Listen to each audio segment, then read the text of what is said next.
ఓం నమో నారాయణాయ. ఓం నమో భగవతే వాసుదేవాయ. ఓం శ్రీ భూ వరాహాయై నమః.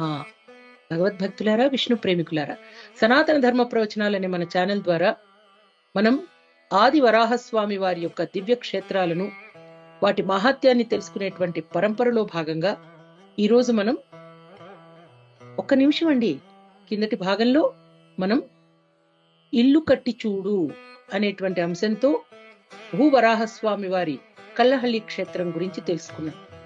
ఈరోజు పెళ్లి చేసి చూడు గురించి తెలుసుకుందాం. భగవద్భక్తులారా, పెళ్లి వయసు దాటిపోతున్నా, వివాహం కాకపోయినా, వివాహంలో అవరోధాలు ఏర్పడినా నిత్య కళ్యాణ వరాహస్వామిని దర్శించమని మనకు గురువులు చెప్తున్నారు. చూసారా అండి, స్వామి పేరేమిటో ఆది వరాహస్వామి, భూవరాహస్వామి కాదు, నిత్య కళ్యాణ వరాహస్వామి. ఈ క్షేత్రం 108 దివ్య దేశాలు, వైష్ణవ క్షేత్రాలలో ప్రసిద్ధి చెందినటువంటి నిత్య కళ్యాణ పెరుమాళ్గా మనం అందరం కూడా ఆరాధిస్తాం. స్వామి యొక్క విశేష మహాత్యం, అక్కడ వరాహస్వామిని నిత్య కళ్యాణ పెరుమాళ్ అంటారండి, అమ్మవారిని కోమలవల్లి అంటారు. ఇది తిరువుడెనత్తై శ్రీ లక్ష్మీ వరాహస్వామి ఆలయం కింద కూడా ప్రఖ్యాతిగాంచింది. ఇంకో విశేషమండి, ఈ క్షేత్రానికి తిరుమణం చేరి అంటారు. తిరుమణం అంటే వివాహం, చేరి అంటే గ్రామం. తిరుమణం చేరి. హిరణ్యాక్షుడు భూమాతను గర్భోదక సముద్రంలో దాచివేయగా శ్రీ మహావిష్ణువు వరాహ రూపంలో భూమాతను కాపాడగా భూమాతట వరాహస్వామి వారిని వరించారట. అదే రీతిన ఈ క్షేత్రంలో కలవ మహర్షి యొక్క 360 మంది కన్యలు, ఆయనకు 360 మంది పుత్రికలున్నారు. వారంతా కూడా వరాహస్వామిని వివాహమాడకోరగా ఒక్కొక్క రోజు ఒక్కొక్క కన్య చొప్పున స్వామి వివాహమాడారట. టెంకలాయి సంప్రదాయం ప్రకారం ఈ ఆలయంలో పూజలు జరుగుతాయి. భగవద్భక్తులారా, విష్ణు ప్రేమికులారా, నిత్య కళ్యాణ పెరుమాళ్ ఈ ఆలయం దివ్య దేశంగా చెప్పబడింది. విష్ణువు యొక్క శయన రూపుడైన రంగనాథుడు మొదట వివాహానికి హాజరయ్యారట.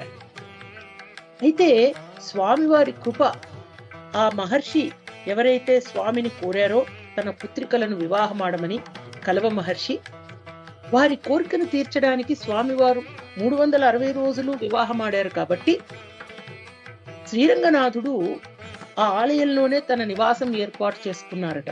చూసారా అండి, విష్ణువు యొక్క శయన రూపుడైన రంగనాథుడు మొదటి వివాహానికి, ఆది వరాహస్వామి మొదటి వివాహానికి హాజరై తర్వాత మిగతా వివాహాలు కూడా జరుగుతూ ఉంటాయి కాబట్టి అక్కడే ఉండిపోయారు.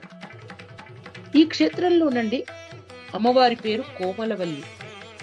ఆహా, అమ్మవారి పాదపద్మాలకు నమస్కరించుకుంటూ ఈ క్షేత్రంలో పూజ చేసే విధానం చెప్తా. పెళ్లి చేసి చూడు కదా, అందుకని ఇక్కడ 2 పూలదండలను మనం స్వామికి సమర్పించాలి. సమర్పించినప్పుడు ఒక మాలను తిరిగి పూజారి గారు మనకి ఇచ్చేస్తారు. ఇచ్చిన తర్వాత ఆ మాలను ధరించి, అంటే స్వామి పాదాల వద్ద పూజించిన తర్వాత ఆ మాలను మనకిస్తారు. ఇచ్చిన తర్వాత మనం ఆ మాలను ధరించి 9 ప్రదక్షిణాలు కనుక చేస్తే, ఎవరికైతే వివాహంలో ఇబ్బందులు ఉన్నాయో, ఎవరికైతే వివాహం జరగట్లేదని భావిస్తారో వారికి 6 నెలల్లో వివాహం జరుగుతుందట. ఈ ఆలయంలో ఉప్పు లేకుండా నైవేద్యం చేస్తారండి. ఇక్కడ గురువులు చెప్పేది ఏమిటంటే, మార్కండేయ ఋషికి భూదేవి బాలికగా లభించిందట ఈ క్షేత్రంలో. ఇదే క్షేత్రంలో శివుడు పార్వతీదేవిని పరిణయమాడారని అనేక కథనాలున్నాయి. అమ్మవారిని సారనాయకి అని, స్వామిని సారనాథుడు అని ఈ క్షేత్రంలో పిలుస్తారు. శ్రీ భూవరాహస్వామి ఈ క్షేత్రంలో నిత్య కళ్యాణ పెరుమాళ్గా మనందరం కూడా పూజిస్తూ ఉంటాం. కాబట్టి నిత్య కళ్యాణ వరాహస్వామి తిరువుడెనత్తై ఈ క్షేత్రాన్ని దర్శించి, వివాహ సంబంధిత సమస్యలున్నా, వివాహం కాకపోతున్నా, పెళ్లి వయసు దాటిపోతున్నా, ఎటువంటి ఇబ్బందులున్నా కూడా స్వామి యొక్క దివ్య కృపను అందరూ పొందవలసిందిగా విజ్ఞప్తి చేస్తూ, మరొక్కసారి భూవరాహస్వామి యొక్క మహిమ చూడండి. ఇల్లు కట్టి చూడు, పెళ్లి చేసి చూడు, ఈ రెండిటికీ కూడా ఆది వరాహస్వామి, భూవరాహస్వామిని మనం ఆశ్రయించి స్వామి యొక్క కరుణను పొందవలసిందిగా మనకు గురువులు చెప్తున్నారు. భగవద్భక్తులారా, విష్ణు ప్రేమికులారా, ఇల్లు కట్టి చూద్దాం, పెళ్లి చేసి చూద్దాం. రెండు కూడా సంభవం ఎప్పుడంటే భూవరాహస్వామి యొక్క విశేష కృపతో మాత్రమే. భగవద్భక్తులారా, పావనమైనటువంటి భారత భూమిలో జనించినటువంటి మనమంతా ఆది వరాహస్వామి యొక్క దివ్య క్షేత్రాలను తెలుసుకునేటువంటి పరంపరలో మరిన్ని విశేషాలను తరువాయి భాగంలో తెలుసుకుందాం. అప్పటిదాకా భూవరాహస్వామిని ఆరాధిద్దాం, తరిద్దాం. ఓం శ్రీ భూవరాహాయై నమః. ధర్మం గురించి తెలుసుకోవడానికి జగద్గురువైన శ్రీకృష్ణుని కృపతో మనమంతా డాక్టర్ భవానీ మాతాజీ గారి ప్రవచనాలు విందాము. హరే కృష్ణ. మా ఛానల్ని సబ్స్క్రైబ్ చేయండి, లైక్ చేయండి, షేర్ చేయండి, కామెంట్ చేయండి. హరే కృష్ణ. శ్రీరామ్ జయ రామ్ జయ జయ రామ్, శ్రీరామ్ జయ రామ్ జయ జయ రామ్.